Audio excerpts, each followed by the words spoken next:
Imagine waking up to find your city split in two overnight. On August 13, 1961, Berliners awoke to a new, terrifying reality. Barbed wire, soldiers, and concrete posts dividing east and west. Families and friends were instantly separated, unable to cross what had been a daily border. The operation, codenamed Operation Rose, was executed in total secrecy by East German and Soviet leaders. In the dead of night, convoys of soldiers sealed off 68 crossing points and began building a barrier along the city's 27-mile border. Trains stopped, streets were torn up, and the city was paralyzed. The East German government called it the anti-fascist protection rampart, claiming it was to keep out Western threats. But Berliners knew the truth. The wall was built to keep them in, not to keep others out. In just hours, a flimsy fence became the first stage of what would become the most infamous symbol of the Cold War. The wall's construction was a desperate move to stop a crisis threatening to destroy East Germany. Overnight, a city and countless lives were changed forever. The wall would soon evolve into a deadly fortification, dividing not just a city, but an entire world. This was the beginning of a new era, where freedom and oppression stood face to face. To understand the wall, you have to understand Berlin's unique position after World War II. Germany was split into East and West, but Berlin, deep inside East Germany, was also divided among the Allies.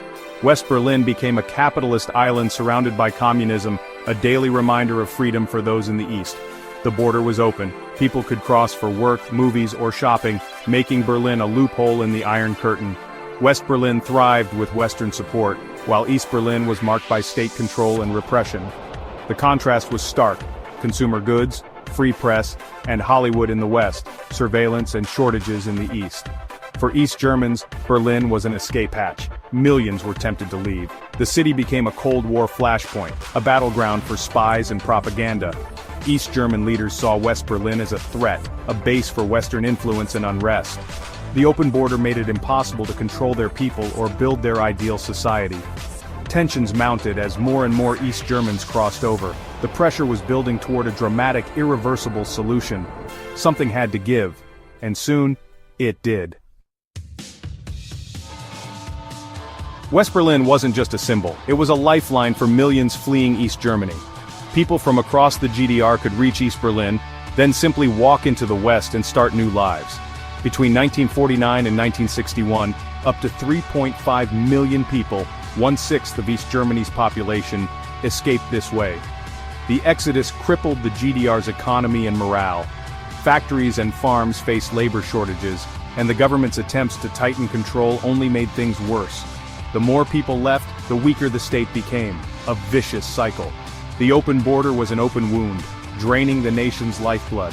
The social fabric unraveled, trust eroded as the Stasi's surveillance grew. The dream of a loyal socialist society was slipping away. East German leaders knew, without drastic action, their state might not survive. The wall was their last resort. The crisis wasn't just about numbers, it was about who was leaving.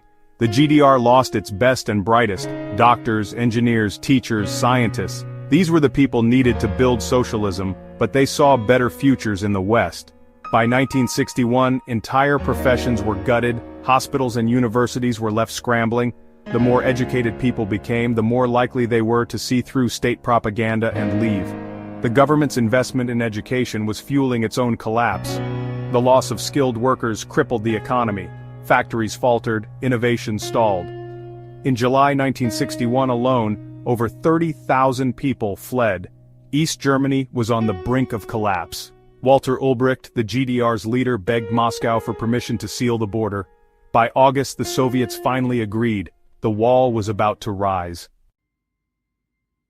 The wall wasn't just an East German decision, it was a Cold War gamble led by Soviet Premier Nikita Khrushchev. Khrushchev saw West Berlin as a Western outpost deep in communist territory, a threat and an embarrassment. In 1958, he issued the Berlin Ultimatum, demanding the West withdraw from Berlin or face a new order. The West, led by Eisenhower and later Kennedy, refused to back down. Tensions peaked at the 1961 Vienna summit, where Khrushchev tried to intimidate Kennedy. Kennedy stood firm, and the crisis simmered. Khrushchev realized he couldn't force the West out, but he couldn't let East Germany collapse either. The wall became his solution, a brutal but defensive move to stop the refugee flow without triggering war. It stabilized East Germany and avoided direct military confrontation. For Khrushchev, it was a way to solve his Berlin problem, at a terrible human cost. The world watched as a city was split and the Cold War entered a new, dangerous phase. The wall was both a symbol and a warning. The stakes had never been higher. The plan to seal Berlin's border was shrouded in secrecy.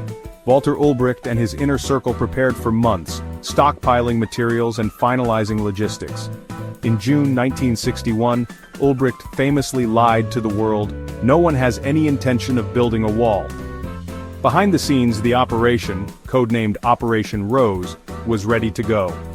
The final decision came in early August, with Khrushchev's approval. The date was set, the night of August 12th. Thousands of soldiers and police mobilized under the cover of darkness, told they were defending against a NATO threat. At 1 a.m., the operation began. Streets torn up, railways cut, barbed wire unspooled. By sunrise, Berlin was divided. The world was caught completely off guard. The wall quickly evolved from barbed wire to a deadly multi-layered fortress.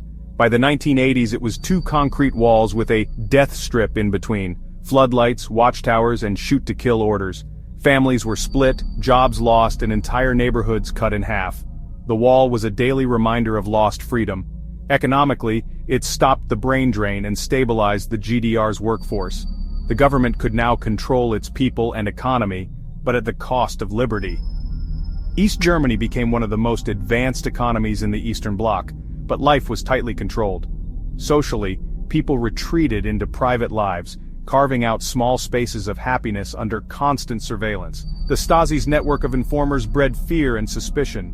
Publicly, people conformed. Privately, they sought meaning where they could. The wall didn't just divide a city, it divided hearts and minds. Trust became rare, and hope was hard to find. The wall's shadow loomed over every aspect of life. For 28 years, the wall seemed permanent. But by the late 1980s, the Soviet Empire was crumbling. Mikhail Gorbachev's reforms, glasnost and perestroika, sent shockwaves through Eastern Europe. The Soviets signaled they would no longer use force to prop up hardline regimes.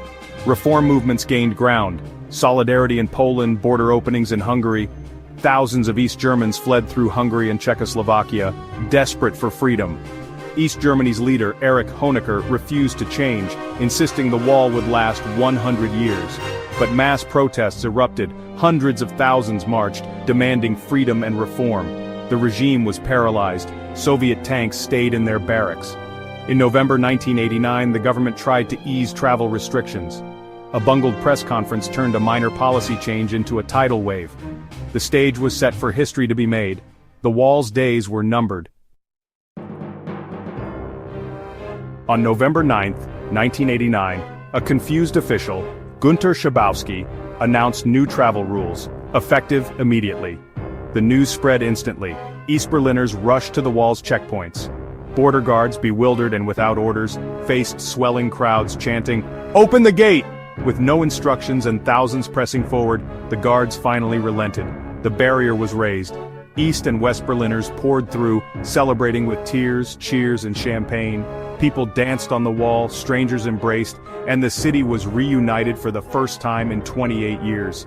Over the next days, wall woodpeckers chipped away at the hated barrier, taking pieces as souvenirs. The fall of the wall triggered a domino effect. Communist regimes across Eastern Europe collapsed. Within a year, Germany was reunified. Soon after, the Soviet Union dissolved. The wall's fall marked the end of the Cold War and the birth of a new era. It proved that even the mightiest walls can't withstand the will of a people determined to be free. A continent was reborn, and hope returned to millions.